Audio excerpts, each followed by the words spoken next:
नमस्कार। मैं रंजना कहानियों के संसार से निकाल कर लाई हूँ भगवती चरण वर्मा जी की कहानी प्रायश्चित। यदि कहानी पसंद आए तो मेरे चैनल को लाइक, शेयर और सब्सक्राइब करें। प्रायश्चित।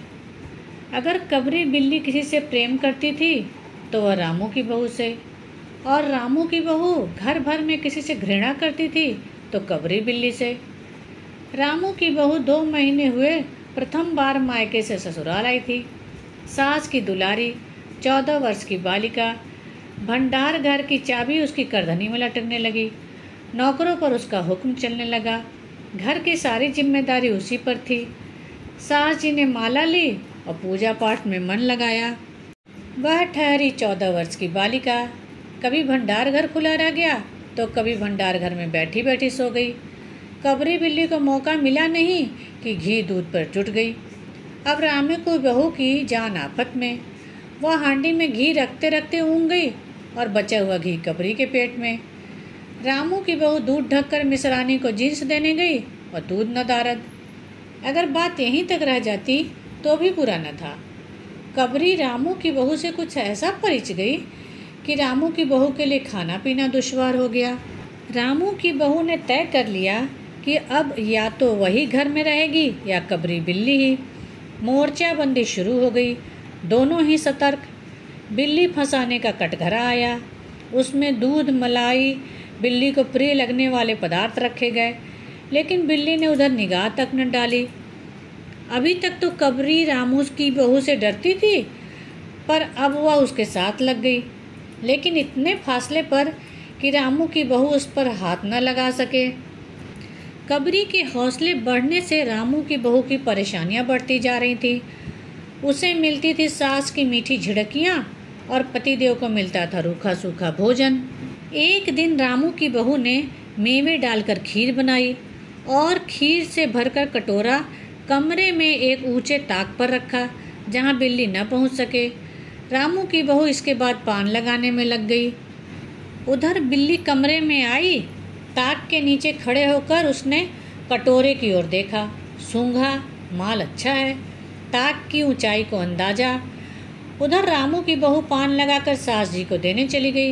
इधर कबरी ने छलांग मारी। पंजा कटोरे में लगा और कटोरा झंझनाहट की आवाज़ के साथ फर्श पर। आवाज़ रामू की बहू के कान में पहुंची।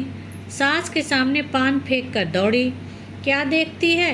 कांच का कटोरा, टुकड़े टुकड़े, खीर फर्श पर और बिल्ली डरकर खीर उड़ा रही है। रामू की बहू को देखते ही कबरी चंपत। रामू की बहू के सिर पर खून सवार हो गया। न रहे बांस न बजे बांसुरी। रामू की बहू ने कबरी की हत्या के लिए कमर कस ली। रात भर उसे नींद न आई। वह सोचती रही कि किस दांव से कबरी पर वार किया जाए कि वह जिंदा न बचे। सुबह हुई। वह देखती है कि कबरी देहरी पर बैठी उसे प्रेम से देख रही है। रामू की बहू ने कुछ सोचा, इसके बाद मुस्कुराती हुई उठी। कबरी रामू की बहू के उठते ही खिसक गई। रामू की बहू एक कटोरा दूध कमरे के दरवाजे की देहरी पर रखकर चली गई। हाथ में पाटा लिए वह लौटी तो देखती कबरी दूध पर जुटी हुई है। मौका हाथ में आ गया। सारा बल लगाकर पाटा उसने बिल्ली पर पटक दिया। कबरी हिली न डुली, न चीखी न चिल्लाई, बस एकदम उलट गई। आवाज़ सुनकर महरी झाड़ू छोड़कर, मिसरानी रसोई छोड़कर और सास पूजा छोड़कर घटनास्थल पर उपस्थित हो गई। महरी बोली, अरे राम, बिल्ली तो मर गई माँ जी। बिल्ली की हत्या बहू से हो गई। यह तो बहुत बुरा हुआ।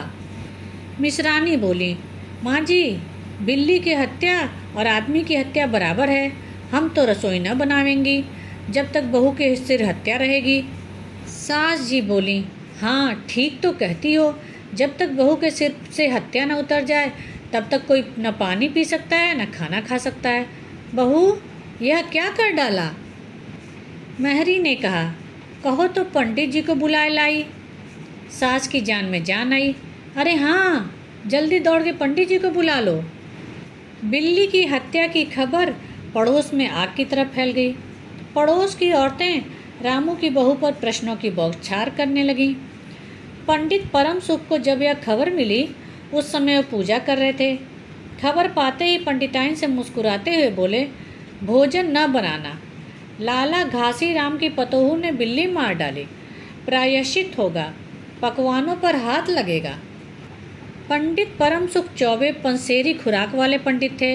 रामू के घर पंडित जी पहुँचे, पंचायत बैठी। सास जी, मिश्रानी, किस्नू की माँ, छन्नू की दादी और पंडित परम सुख। अन्य स्त्रियां बहू से सहानुभूति प्रकट कर रही थीं।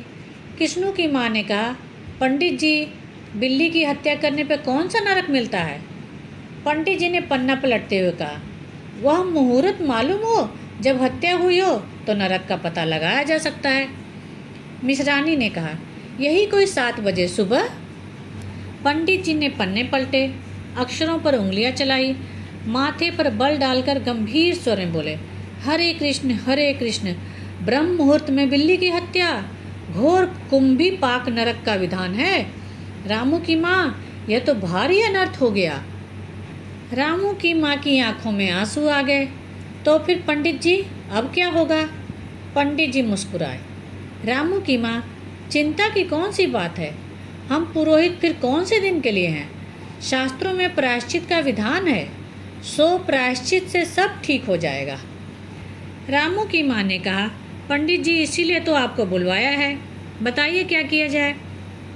किया क्या जाए? एक सोने की बिल्ली बनवाकर बहू के हाथ से दान करवा दी जाए। जब तक बिल्ली दान में न दी जाए तब तक घर तो अपवित्र रहेगा ही। बिल्ली दान देने के बाद 21 दिन का पाठ हो जाएगा। छन्नू की दादी बोली, हाँ और क्या, पंडित जी ठीक ही तो कहते हैं, बिल्ली अभी दान में दे दी जाए फिर पाठ हो जाए। रामू की माँ ने कहा, तो पंडित जी, कितने तोले की बिल्ली बनवाई जाए? पंडित जी मुस्कुरा कर बोले, शास्त्रों में तो लिखा है कि बिल्ली के वजन के बराबर की बिल्ली बनवाई जाए, लेकिन अब कलयुग आ गया है, धर्म कर्म का नाश हो गया है, श्रद्धा रही नहीं। सो रामू की माँ, बिल्ली के तौल भर की बिल्ली तो क्या बनेगी, क्योंकि बिल्ली 20-21 सेर से कम की क्या होगी।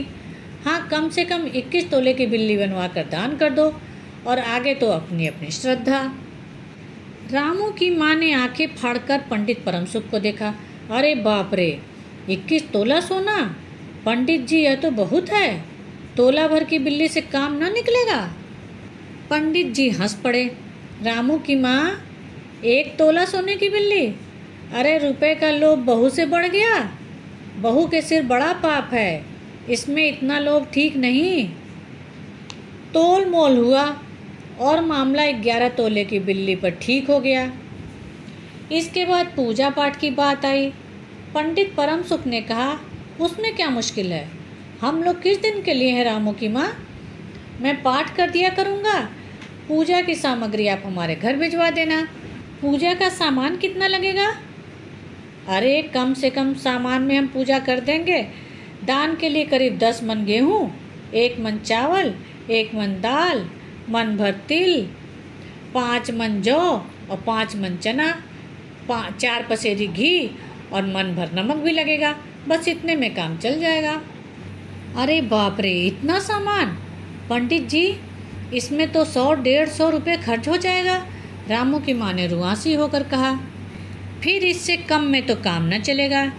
बिल्ली की हत्या कितना बड़ा पाप है रामू की माँ। खर्च को देखते वक्त पहले बहू के पाप को भी तो देख लो। यह तो प्रायश्चित है, हंसी खेल नहीं। जैसी जिसकी मर्यादा। प्रायश्चित में तो उसे वैसा ही खर्च भी करना पड़ता है। आप लोग कोई ऐसे वैसे थोड़े ही हैं। अरे 100-150 रुपया तो आपके हाथ का मैल है। पंडित परम सुख की बात से पंच प्रभावित हुए। किस्नू की माँ ने कहा, पंडित जी ठीक ही तो कहते हैं, बिल्ली की हत्या कोई ऐसा वैसा पाप तो है नहीं, बड़े पाप के लिए बड़ा खर्चा भी चाहिए। छन्नू की दादी ने कहा, और नहीं तो क्या, दान पुण्य से ही पाप कटते हैं, दान पुण्य में किफ़ायत ठीक नहीं। मिश्रानी ने कहा, और फिर माँ जी, आप बड़े लोग ठहरे, इतना खर्च कौन आप लोगों को अखरेगा। रामू की माँ ने अपने चारों ओर देखा। सभी पंच पंडित जी के साथ। पंडित परम सुख मुस्कुरा रहे थे। उन्होंने कहा, रामू की माँ, एक तरफ तो बहू के लिए कुंभी पाक नरक है और दूसरी तरफ तुम्हारे जिम्मे थोड़ा सा खर्चा है, सो उससे मुंह न मोड़ो। एक ठंडी सांस लेते हुए रामू की माँ ने कहा, अब तो जैसा नाच नचाओगे नाचना ही पड़ेगा। पंडित जी बिगड़ कर बोले, रामू की माँ, यह तो खुशी की बात है, अगर तुम्हें अखरता है तो ना करो, मैं चला। इतना कहकर पंडित जी ने पोथी पतरा बटोरा। रामू की माँ ने पंडित जी के पैर पकड़ लिए। पंडित जी ने अब जमकर आसन जमाया। और क्या हो, 21 दिन के 21 रुपये और 21 दिन 5-5 ब्राह्मणों को दोनों वक्त भोजन करवाना पड़ेगा। कुछ रुक कर पंडित परम सुख ने कहा, मैं अकेले दोनों समय भोजन कर लूँगा और तुम्हें 5 ब्राह्मणों के भोजन का फल मिल जाएगा। अच्छा तो प्रायश्चित करवाओ रामू की माँ, 11 तोला सोना निकालो, मैं अभी बिल्ली बनवा कर लाता हूँ। जब तक सब पूजा का प्रबंध रखो और देखो पूजा के लिए। पंडित जी की बात अभी खत्म भी न हुई थी कि महरी हाँफती हुई कमरे में घुस आई और सब लोग चौंक उठे। रामू की माँ ने घबरा कर पूछा, अरे क्या हुआ? महरी ने लड़खड़ाते स्वर में कहा, माँ जी, बिल्ली तो उठकर भाग गई। पंडित जी बेचारे परेशान होकर बैठ गए। धन्यवाद।